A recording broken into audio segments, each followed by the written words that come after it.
أثيت على الحسن العبقى فالورد تضوى وتنقى حسن يا رب لنا الخلقا طهره فلا يحوي نزقا.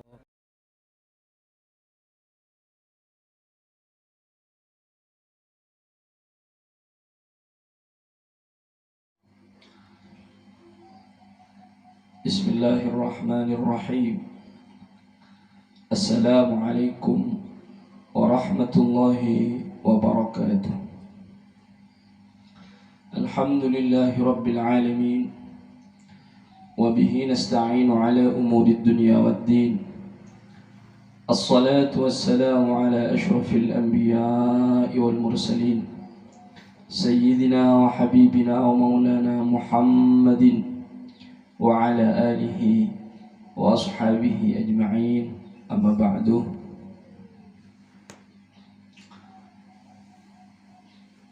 Alhamdulillah,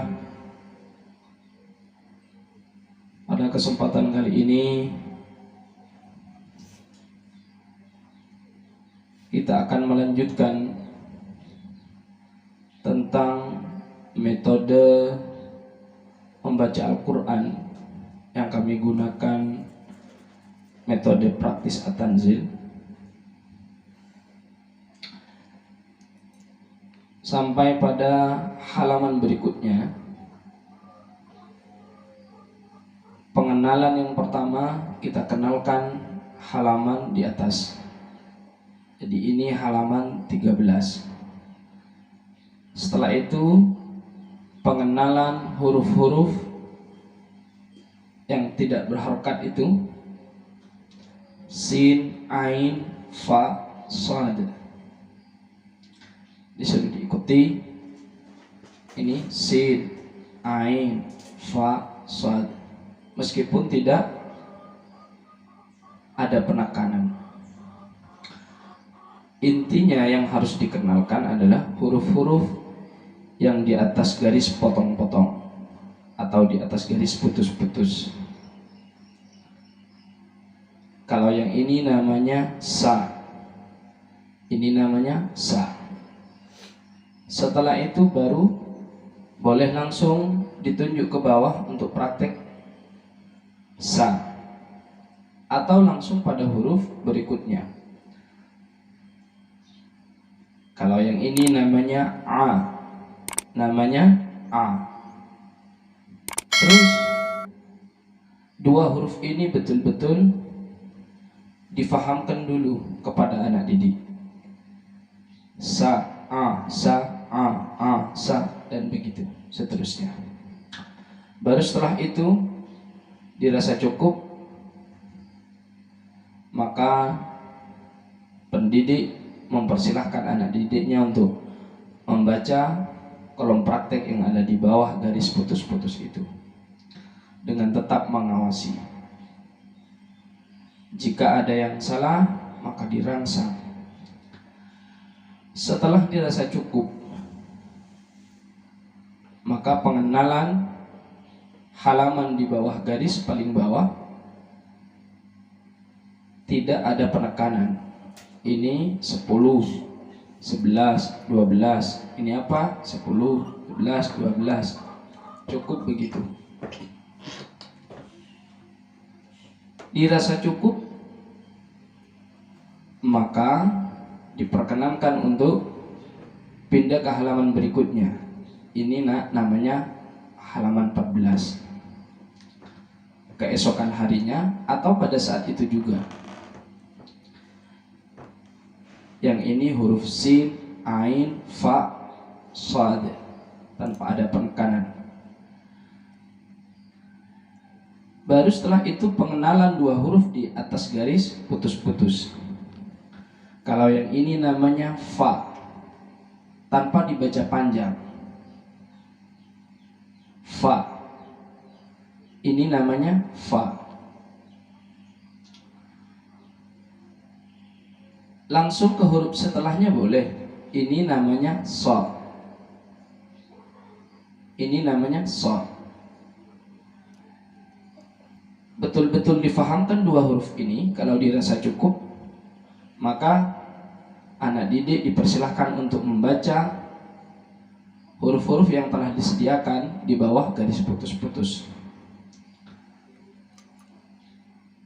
Kalau sudah dirasa cukup, setelah pengenalan halaman di bawah garis tidak putus di paling bawah ini selesai, maka pindah ke halaman berikutnya. Kalau ini halaman 15, ayo dibaca, karena di halaman 15 ini tidak ada huruf yang di atas garis putus-putus. Maka ini murni tugasnya anak didik, dengan tetap dipantau, diawasi. Manakala ada anak didik yang membacanya panjang, barangkali anak didik ada yang membacanya tidak benar, lupa, dan lain semacamnya, maka guru pendidik perlu merangsang kembali. Jika tetap tidak ingat pada huruf yang lupa, maka boleh dikasih bocoran sedikit, diberitahukan, tapi setelah itu harus diuji kembali. Jika sudah layak, setelah memperkenalkan huruf di bawah garis yang tidak putus-putus, maka boleh lanjut pada halaman berikutnya. Ini halaman 16. Ini huruf qaf, apa namanya? Qaf, ini ra, ini shin. Cukup pengenalan saja. Ditanyakan boleh, tapi tidak ada penekanan untuk tahu pada huruf-huruf yang tidak berharakat ini. Penekanan intinya pada huruf-huruf di atas garis putus-putus. Kalau yang ini namanya ko, ini namanya ko, ini namanya ko. Boleh disuruh tunjuk ke bawah dulu, ko ini boleh, atau cari ko di bawah ini boleh, atau langsung pada huruf setelahnya. Kalau yang ini namanya ra,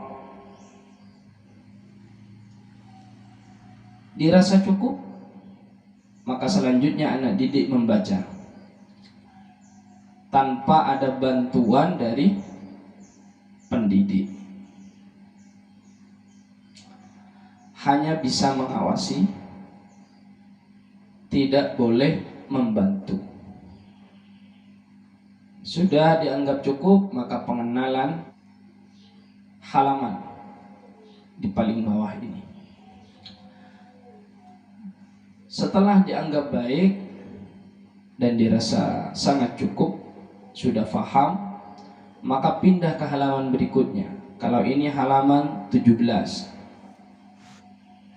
ini qaf, ini ra, ini shin. Baru setelah itu pengenalan huruf sya. Kalau yang ini namanya sya, apa namanya? Sya. Lagi sya. Yang perlu diperhatikan di juz 1 ini, seorang guru pendidik tidak perlu dan sangat tidak diperkenankan menekankan huruf-huruf dalam pengucapannya sesuai dengan makharijul huruf secara baik. Cukup hanya pengenalan huruf saja, tidak usah sesuai standar makharijul hurufnya, tidak usah. Cukup pengenalan, meskipun anak didik tidak begitu tepat pengucapannya, itu sementara dibiarkan, lambat laun diperbaiki. Yang penting tidak salah pengucapannya. Jika anak didik kita dirasa mampu.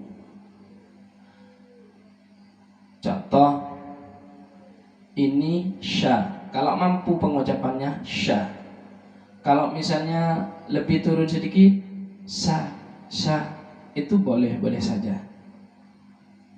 Ada juga kadang anak didik mengucapkan huruf sa, ca, memang tidak bisa. Ca misalnya, atau za, se. Kalau dipaksa za, maka menjadi ja misalnya. Tidak apa-apa, se dulu, tidak apa-apa. Begitu juga di huruf-huruf yang lain. Tidak boleh mengajarkan dalam pengenalan huruf ini sesuai dengan standar makharijul huruf yang sangat baik. Cukup yang sederhana saja. Yang penting intinya anak didik kita bisa mengetahui huruf-huruf dari A sampai Ya. Setelah dirasa cukup di halaman 17 sudah dibaca juga, halamannya juga sudah dikenalkan, baru pindah ke halaman berikutnya. Yang ini halaman 18. Halaman berapa nak? 18. Karena di 18 tidak ada huruf di atas garis putus-putus, maka itu tugasnya anak didik, disuruh baca, tetap diawasi. Sama halnya juga di halaman 19. Ini murni tugasnya anak didik, tetap diawasi. Kalau ada yang lupa, dirangsang. Dirasa cukup, sudah dikenalkan halamannya di atas itu yang halaman 19, dan di bawah garis paling bawah sudah dikenalkan, maka pindah pada halaman berikutnya. Kalau yang ini halaman 20. Halaman berapa nak? 20. Ini ta, ini tha, ini kha, ini dzal. Kalau tidak ada harakatnya begitu. Sampaikan kepada anak didik. Cukup sekali saja. Meskipun menanyakan kepada anak didik, cukup ditanyakan sekali saja. Itu sudah cukup. Tidak ada masalah. Yang terpenting pengenalan huruf-huruf di atas garis putus-putus. Kalau yang ini namanya ta. Apa namanya? Ta. Boleh langsung ke bawah, ta. Atau disuruh cari. Ini coba cari huruf ta. Cari, ditunjuklah. Setelah dirasa cukup, pindah pada huruf berikutnya. Kalau ini tha, kalau ini tha. Nah, ini banyak anak didik kadang pengucapan huruf tha itu sudah tidak sesuai standar makharijul huruf. Tidak ada masalah. Yang penting anak didik kita itu sudah tahu, faham. Sudah dirasa cukup, di halaman 20 sudah dikenalkan halaman di bawah garis, maka pindah ke halaman 21. Tetap ini halaman 21. Pengenalan huruf-huruf ta, tha, kha, dzal. Baru setelah itu pengenalan di atas garis putus-putus. Kalau yang ini namanya kha, ini namanya kha, lagi kha. Boleh langsung pada huruf setelahnya atau ke bawah dulu, seperti apa yang telah kami sampaikan. Kalau yang ini namanya dza, ini dza, ini kha, ini dza, kha, begitu. Setelah itu disuruh baca kepada anak didik kita. Dirasa mampu dan cukup, setelah itu baru dikenalkan halaman di bawah garis paling bawah. Setelah itu pindah pada halaman berikutnya. Kalau ini halaman 22, ayo dibaca. Karena di halaman ini tidak ada huruf di atas garis putus-putus. Sudah dianggap cukup dan mampu, pindah pada halaman berikutnya. Kalau ini halaman 23, ini huruf Dhad. Ini wa, ini ghain. Sudah, baru pengenalan sekaligus penekanan di atas garis putus-putus. Kalau yang ini namanya wa, ini namanya wa. Ya, kalau anak didik kita pasti pengucapannya tidak sempurna. Do itu sah-sah saja, biarkan saja. Kalau yang ini wa, ini namanya wa. Caranya tetap seperti yang kami sampaikan sebelumnya. Boleh diambil per satu huruf lalu diuji, atau langsung pengenalan dua huruf, setelah itu baru diuji dan disuruh baca. Dianggap cukup, sudah dikenalkan dengan halaman di bawah garis paling bawah, pindah pada halaman berikutnya. Kalau yang ini halaman 24, ini huruf dhad, ini wa, ini ghain. Dhad, wa, ghain. Baru setelah itu pengenalan huruf di atas garis putus-putus. Ini tugasnya pendidik. Ini namanya gha. Namanya gha. Lagi gha. Suruh baca.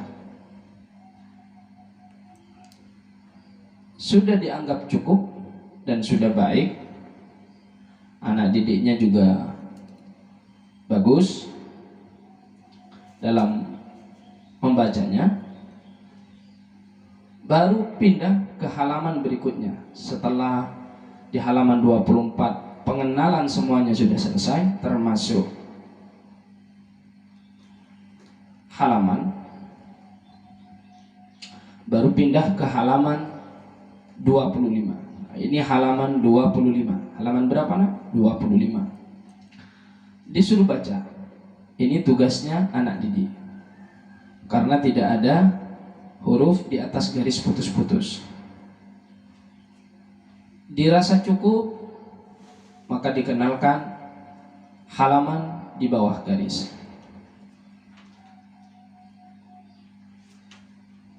Halaman 26 juga sama. Ini halaman praktek. Halaman praktek. Dirasa cukup, maka pengenalan halaman di bawah garis. Misalkan begini, ada anak didik kita terkadang sudah nyampe halaman 26, halaman 25, 20 berapa. Setelah dilalui, ada beberapa huruf yang salah. Bagaimana caranya? Kita evaluasi.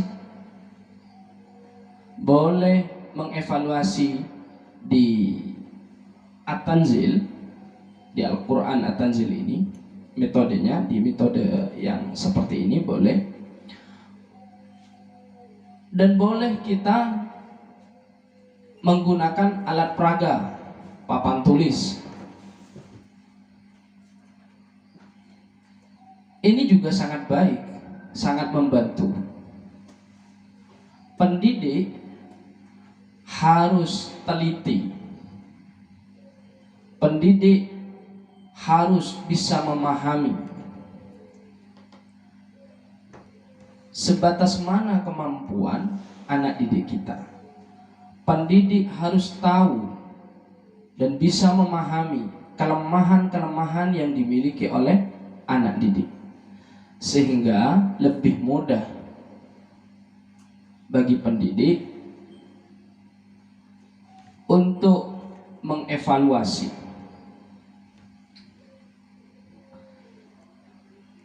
Jadi datangkan alat peraga, bantuan alat peraga, papan tulis misalnya. Anak didik ini yang lemah di bidang apa misalnya, atau anak kita gitu. Kalau bersama-sama di kelas, kita umumkan saja, kita samakan semua kalau menggunakan alat peraga. Khususnya kita memberi penekanan pada huruf-huruf yang sering lupa. Misalnya sering lupa di H, misalnya tulis, ini namanya H lagi, begitu. Itu kalau di kelas secara bersama-sama. Atau kalau di rumah tidak ada papan tulis, boleh menggunakan buku tulis, ditulis. Makanya alat peraga seperti papan tulis itu sangat penting. Sangat penting. Karena kalau anak didik kita lupa, kemudian dari kita, pendidik itu, halamannya diturunkan, maka jelas ini juga merusak mental anak didik. Jadi alternatifnya kita harus menggunakan bantuan alat peraga yang lain seperti papan tulis dan lainnya. Semua itu dibutuhkan sebagai penunjang dalam memberi pemahaman kepada anak didik, dan itu sangat penting dan sudah banyak digunakan. Jadi tidak hanya fokus di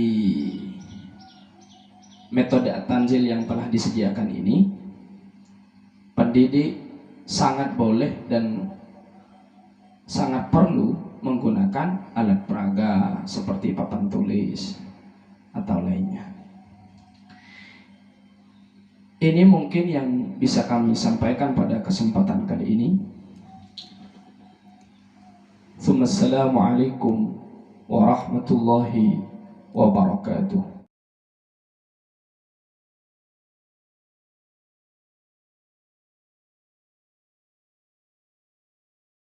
اللهم ارحمنا بالقرآن واجعله لنا إماما ونورا وهدى ورحمة. اللهم ذكرنا منه ما نسينا وعلمنا منه ما جهلنا وارزقنا تلاوته آناء الليل وأطراف النهار واجعله لنا حجة يا